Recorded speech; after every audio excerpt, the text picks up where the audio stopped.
Wind turbines just offshore are being built 15 miles south of Jones Beach, anchored beneath the Atlantic Ocean.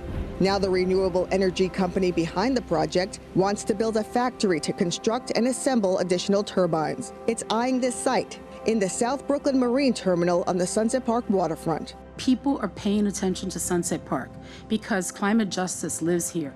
We can become a model of what's possible. We can become a model of a just transition. These are the kinds of resources that our community has long deserved.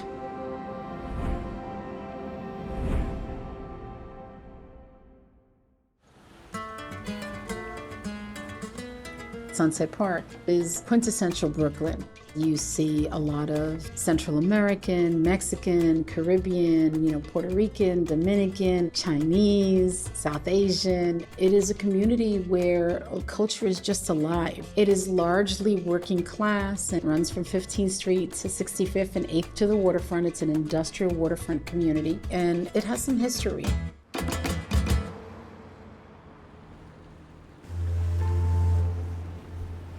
In the early 1900s, Sunset Park was inhabited primarily by European immigrants who came to the area in search of employment opportunities on the waterfront. In 1912, the construction of Bush Terminal was completed. At its peak, it was New York City's largest and busiest commercial and industrial facility. Its tenants employed over 30,000 people, many from the surrounding area. It was the largest walk-to-work community in New York City. The uses of the industrial sector were full of contaminants, spewing diesel, PM 2.5, NOx, that fine particulate matter that gets trapped in your lungs and causes asthma, upper respiratory disease, and other health disparities. And people had to make a decision whether they could live here and work here, but this infrastructure is killing us. Pollution, redlining, the construction of the Gowanus Expressway, blockbusting, the obsolescence of Bush Terminal's facilities, and the loss of jobs along the waterfront caused many white families to leave Sunset Park. Despite the large number of pollutants in the area, the low housing costs and remaining jobs attracted immigrants from Latin America and later Asia to Sunset Park. UPROS is the oldest Puerto Rican organization in Brooklyn. It was founded in 1966 by Puerto Rican activists during the Civil Rights Movement, and I became the executive director in '96. What I did was I spent a year listening to the community, trying to figure out what the unmet needs were.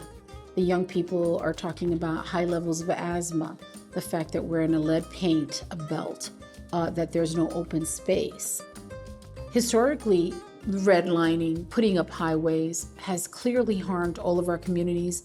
There are people in the community that say they live right next to the Gowanus Expressway and they get up in the middle of the night to see if their children are breathing. People may say that it's not intentional. Of course it's intentional. You would not do that in a privileged community. And so it starts becoming an organization that is dedicated to environmental justice. So in 1998, the community is really talking about a green port. The idea was that the waterfront would address their economic needs, but not harm them. We had a vision of a green reindustrialization, of using the sector to build for a climate future. It is a vision that would bring in green manufacturing, that would bring in uses that would help the region build for climate adaptation, mitigation, and resilience. Offshore wind is among the most reliable utility-scale sources of renewable power. UPROS and the community more broadly really set the stage for the industry early on. The state of New York has committed to ambitious decarbonization goals.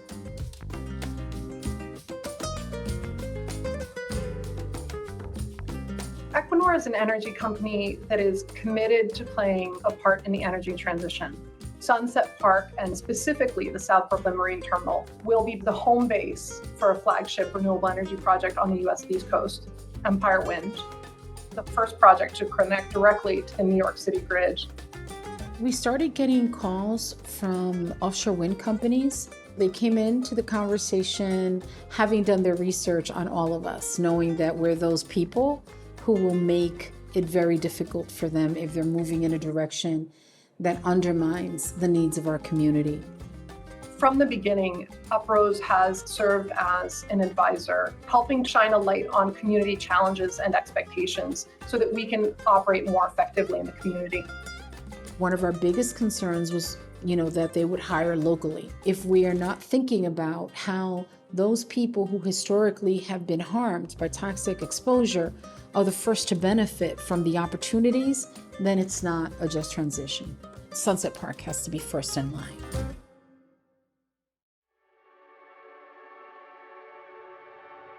It is not lost on Equinor the importance of engaging the local community to build a project that is congruous with environmental justice, and no one has done more to bring these issues to the forefront than Elizabeth Yeampierre. It's amazing to be able to work with you to make sure that an industrial sector that has had a long history of harm in our communities of toxic exposure is now looking and taking seriously our vision of a green reindustrialization. This is an opportunity for New York City to show how it's done, and for people all over the country to take note about how the front line is visionary. I was hoping that people in the community could see their power, that they could see that their resistance could really transform the landscape and create opportunities for their future.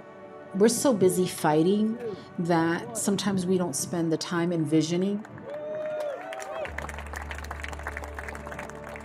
And this was that. This was a manifestation of a vision.